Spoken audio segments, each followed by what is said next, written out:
Lightning, ice, earth. The elements are intertwined in turmoil. A seething storm rages throughout Enion, threatening to destroy Volthaven and its people. The very land itself is twisting and turning, as if awakening from a dark slumber, and unearthing ancient mysteries thought to be lost to the ages. The starry-eyed wayfarer Lexi has been tasked with leading a troop of adventurers into the heart of Enion to uncover the origin of this elemental frenzy. She is joined by the traveling bard Yorick, always searching for new stories, the gruff dwarven blacksmith Thwain with a keen eye for craftsmanship, and the aspiring magician Mara, who has a flair for the dramatic. For weeks, our heroes have braved the elements as they venture deeper into Enion, where secrets await them. Despite being used to the cold, Lexi couldn't help but feel a chill run up her spine as she gazed over the landscape. Floating mountains that had spent an eternity frozen solid had shaken off their frosty shell, projecting strange mechanical whirring sounds. The wind, normally brisk and flecked with snowflakes, had been whipped up into a frenzy of crackling energy. Seismic vibrations rattled throughout the region in an almost rhythmic pattern. Emanating from the center of the region, Enion was changing. Yorick noticed her concern, which was unusual for the adventurer-thirsty wayfarer. "You okay?" he asked. Lexi sighed. "Something just isn't right. I don't know what it is, but I'm afraid for the people of Volthaven." He nodded. Hopefully the answer lies at the very center, Yvor's Peak. "But what will we find there?" she wondered to herself. The party gritted their teeth against hail and thunder as they trudged onward. The earth beneath their feet trembled as patches of glowing symbols poked out of the soil. At last, the shadow of Yvor's Peak loomed behind a wall of fog. "Can you see that?" Mara whispered, shivering. The others halted as the air itself buzzed with static, electricity setting their nerves on end. "Curious," murmured Lexi, lifting Voltaire the silvery bow that marked her as a wayfarer. She drew an arrow from her quiver and aimed high. Voltaire's bowstring hummed with tension. Lexi released an arrow, and it soared into the mist, flashing with lightning and leaving a glowing aurora trail in its wake. They gasped as the mist broke away and Yvor's Peak was revealed. The entire mountain had split down the middle, as if a giant had ripped it in twain. "So this must have been what was causing the quakes," Lexi exclaimed. "But what could possibly have enough strength to do this?" Thawne shook his head. "Look at the ridges. They're smooth. This mountain didn't just break apart. It was built this way." Cautiously, they ventured forth, avoiding whizzing boulders that orbited the mountain, propelled by the uncanny static aura. Coming closer, they were able to gain a clearer view of the mountain's interior. The frosty layer that had once blanketed Yvor's Peak had now been dislodged, littering the ground with icy debris. Towering above it was a colossal stone statue. Lexi recognized it as the mythical ancient of thunder and ice. The stone was pristine, having been encased within the mountain for thousands of years, hidden from the elements. "I don't understand," Lexi said. "What is this place, and why has it revealed itself now?" She gazed up at the statue and couldn't help but feel the weight of responsibility on her usually carefree shoulders. Thawne let out a whoop of joy, pointing at the base of Yvor's staff. "Yes! That's a lever mechanism if I ever saw one," he yelled and heaved at it. Stout muscles straining, the others joined to help, and eventually the stone pommel grinded back a few feet, followed by a click. A deep rumbling echoed through the mountain as Yvor's statue began to rise. The party ran for shelter and watched in awe as the base of the statue twisted upwards. Finally, it came to a halt, revealing a massive door. Symbols were etched into the door's surface from some dialect lost to the ages. It took all of their combined strength to push the door open, revealing steps leading into darkness. Mara clicked her fingers, produced a dancing rainbow flame, and lit the way. The walls were adored with metal gears, valves, and pipes, and every few moments a faint ticking sound could be heard. Eventually, they came to a gigantic round chamber. Lexi felt like an insect as she walked past huge pillars, each sporting enormous metal hooks to store various huge weapons. "It's like some kind of armory!" Thawne exclaimed, running to the fro like a child in a sweatshop. Lexi felt herself drawn to the center where a huge pedestal lay. Deep groves ran down the pedestal. across the floor, and up the pillars. Sparkling with a weak silvery glow, the pedestal itself contained a carved hole, perfect fit for a gem, coin, key, or some other small item. The hole was empty, and surrounded by the same strange text they had seen on the door. York called them over to the walls of the chamber, which were sprawling with painted murals. Some of the pictures were intricate and beautiful, such as a blue crystalline maiden weaving ice and snow through what looked like the lands of Aria. Others were strange and outlandish, such as enormous squid-like creatures lurking within the sunken ruins, and even more had a threatening and sinister feel, such as a blood-red dragon perched atop a mountain of skulls, surrounded by hellfire. Underneath each of the scenes was the same odd text. Lexi ran her palm over the wall. Do you recognize it? She asked York hopefully. He shook his head and produced a small leather tome from his pack, copying the inscription as Mara held the hovering flame above. When York was done, they took one last look at the chamber, then headed back out into the fray above. Arriving back at Oldhim, Lexi watched as villagers frantically scurried to pack their belongings. Nobody had time to stop and chat, although they did send brief smiles her way. She noticed several homes crushed under the weight of an avalanche, or singed by wild lightning bolts. They made their way to the home of Izulif, the oldest and wisest of seers in the whole village. He ushered them into his hut and out of the cold, and his eyes lit up when they told him what they had seen. York handed him the leather tome. Izulif scratched his head as he flickered through the pages, then sighed. This writing is old, perhaps older than Oldhim itself. I don't know what it says. Is there anyone who might know? Asked Lexi with a hint of desperation. He shook his head. Not here in Oldhim, that's certain. Then what do we do? Everything that's happening right now, it all seems to be connected to this writing. Zolif hobbled over to the stovetop, pouring herbal tea for his guests. There is a place, far from here, where the elements converge and fate behaves in a strange manner, he says, carrying the train back to where they sat. Many old mystics, even before my time, used to make pilgrimage there to seek spiritual guidance. Lexi accepted the warm mug gratefully.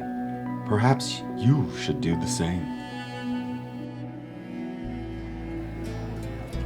Oldhim lumbered forward like a relentless giant, completely ignoring the chaos around him. This road used to be quiet, he contemplated, as a merchant's caravan swerved to the side to avoid him, spilling a cart of fruit. With each heavy, lumbering step, his bulky frame slowly inched a little further, oblivious to the bustling traffic around him, who were trying to head in the other direction.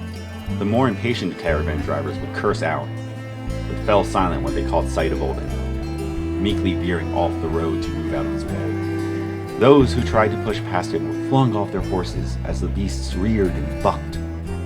Of all the looks they gave him, fear, awe, anger, he noticed none.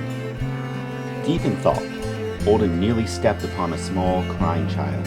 For the first time leaving his frozen slumber, deep within Isenloft, Oldhim halted. The child stopped sniffling, gazing up at the oaken one in total shock. Everyone watched with bated breath as Oldhim slowly reached within his robes. A woman burst forth to grab the child, her face pale with terror as the massive guardian bent down, peering at them with icy blue eyes. He withdrew his gloved fist and opened it, revealing a tiny hand-knitted cotton toy. The child reached out with trembling hands and clutched it close to her chest. An audible sigh of relief was heard as the mother scampered away with the now giggling child. Oldhim straightened his back, feeling an unkindness of age, and resumed plowing forward. Excuse me, said an eager voice to which Oldhim did not grace with a response. Hello? The voice pestered again, Oldhim drowning it out by delving deep into ancient memories. War, bloodshed, and the last desperate stand against the... Hey! The voice broke through with such conviction that Oldhim stopped dead in his tracks and blinked with surprise. He glared at the bright-haired woman who had interrupted him. Then he caught sight of her gleaming low. Wayfarer, he murmured. She bowed. You must not be from around here, She said. Oldhim grunted. Arya has changed. He said gruffly. Changed? Do you remember a time when it was different? She asked. Oldhim stayed silent. She beckoned to one of her companions, a bard, who passed her a leather tome. Perhaps you recognize this. Oldhim scanned the pages. The markings were old. Something about them felt familiar, but he couldn't grasp it. He shook his head and continued walking. The wayfarer continued to skip alongside him, and much to his annoyance, the bard began playing an irritating tune on his lute. What brings you to the road of Corsham? Asked the wayfarer. Answers, He replied. It appears we have similar goals. My name is Lexi. Perhaps we could travel together. Oldhim paused, then reached out and snatched the bard's lute. He hurled it through the air where it shattered to splinters against a tree. now you may join me. He growled and strode onwards. Lexi shrugged apologetically to York, who grumbled and fell back to join the others. Lexi stayed at the frosty giant's side, respectfully slowing herself to his pace. For the last time, it was an accident. Briar boiled with anger as she danced out of the path of swinging fists. The red-faced merchant continued to splutter as he punched wildly. The two circled each other as spurts of lager, bursting from a nearby keg, rained down on them. Briar felt a small twinge of regret at having caused the wreckage, but was quickly replaced by fury when the man clipped her shoulder with her right hook. It wasn't her fault. Nature was wild, and so was she. Briar glanced at the ruined keg, which had been bursted open by her wayward vines. Then, back at the soaping wet man attempting to clobber her. Keep this up, and you'll wish that keg was the only thing broken. She hissed, drawing her Rosetta Thorn from its sheath. He continued to yell gibberish and rushed at her. Red clouded Briar's judgment as she stepped back, splaying her palm. Roots burst from the earth, wrapping around the man's ankles, bringing him down like a felled tree. Briar rotated Rosetta's thorn, preparing to knock him out with its pommel, when an arrow whistled through the air, snaking between them and thudding into the keg. A wave of cold spread from the arrow's tip, freezing the cracks and reducing the torrent of lager to a foamy drizzle. Briar stepped back in surprise. The source of the arrow, a woman with snowy white hair and electric eyes, ran towards them, followed by the oddest bunch of people Briar had ever seen, including an enormous figure with winter-white beard. The innkeeper took one glance at the stranger's glistening bow and cooled off immediately. She handed him some coins and he waddled off. The woman turned to Briar, who scowled. If it's thanks you're expecting, Wayfarer, then you're out of luck. The wayfarer shook her head. It was my pleasure, but I do want to know where such a unique flower like yourself sprang from. Briar grimaced at the use of the term flower. I hail from Candlehold. I'm the first of my kind to venture beyond the thorns since we were sealed away by the essence of Davnir. Love that for you, said the wayfarer. I've heard legends of the ancients, Yavor, Davnir, Ison. Perhaps you may be able to help us after all. The wayfarer took out a leather tome from one of her friends and showed it to her. Briar forced her temper into check and gazed at the pages. She did not recognize the markings, but there was something strange about them, like they were calling to her, drawing her in. She snapped the cover shut. I have no idea. The wayfarer's face fell. Briar turned to leave, but immediately bumped into the bearded giant, who searched her with a steely gaze for what felt like an eternity. Rosetta, he finally mumbled. Briar turned back to the wayfarer. I may not be able to help you, but the Queen of Candlehold is the wisest person I know. Sparks of joy returned to the wayfarer's face. Fantastic! Could you lead us there? Briar marched off. Fine. Keep up. The party followed Briar into the woods as dusk fell behind the branches of the legendary Corsham. York couldn't decide who was less fun, the stone-cold giant Oldhim or Candlehold's sleepy queen. She sat perfectly still upon her wooden throne, face marbled like the tree bark that surrounded her. In fact, if you didn't look hard enough, you would have missed spotting her completely. Oldhim stood further back within the shade, as solemn as the grave. Neither would make an interesting character in his next play, York decided. Please, Your Majesty, begged Lexi. We need to learn what these markings mean. The queen rasped, without moving even an inch to look at her. Apologies, dear. I must have dozed off again. Our people's safety depend on it. All of Aria depends on it. Like one blade of grass in a meadow. The queen trailed off, not bothering to finish her sentence. Lexi exhaled in frustration. Oldhim stepped closer, scanning the queen's restful face. My memory is clouded, He muttered. but the Rosetta, the Olin. If the queen was surprised by his presence, she showed no signs of it. Olin, She murmured. you've been gone a long time. Oldhim's brow ceased as he tried to recall what had been lost to the passage of time. The Covenant. What happened?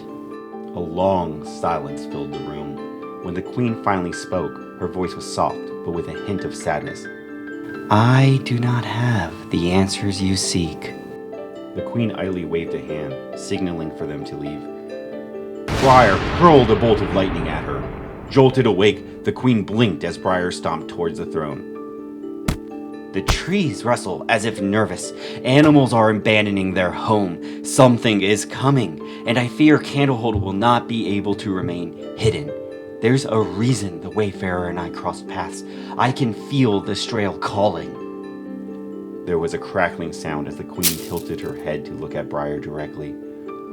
Though her face was wizened and hardened, her eyes were kind.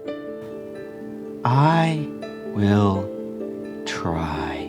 She croaked, gently rubbing her eyes. Lexi handed her the leather tome, and they waited impatiently as the queen turned each page with a deliberate slowness.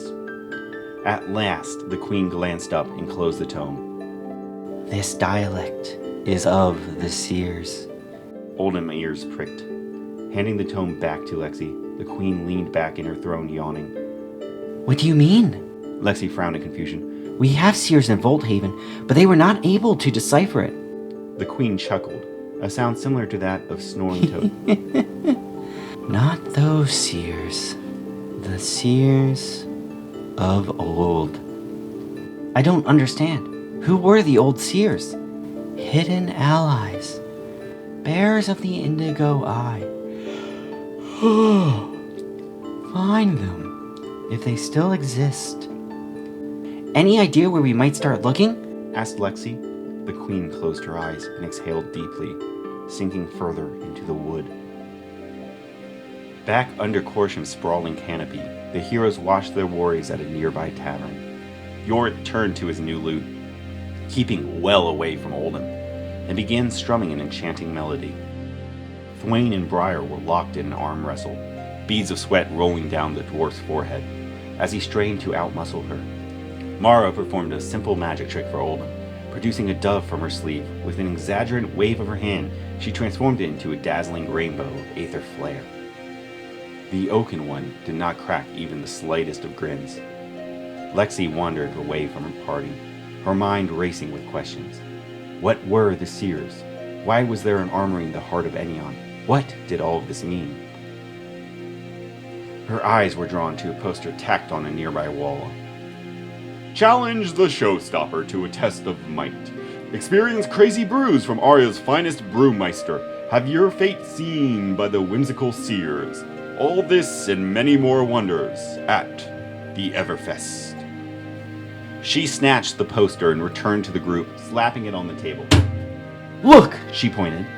Yorick rolled his eyes. Yes, because an ancient secret organization just happens to be conveniently advertising their location at a carnival poster. Any better ideas? Nobody responded, except Briar, who just shrugged and went back to crushing Thawne's arm. Lexi lifted her mug. Then drink up, friends. Tomorrow we set foot for Everfest.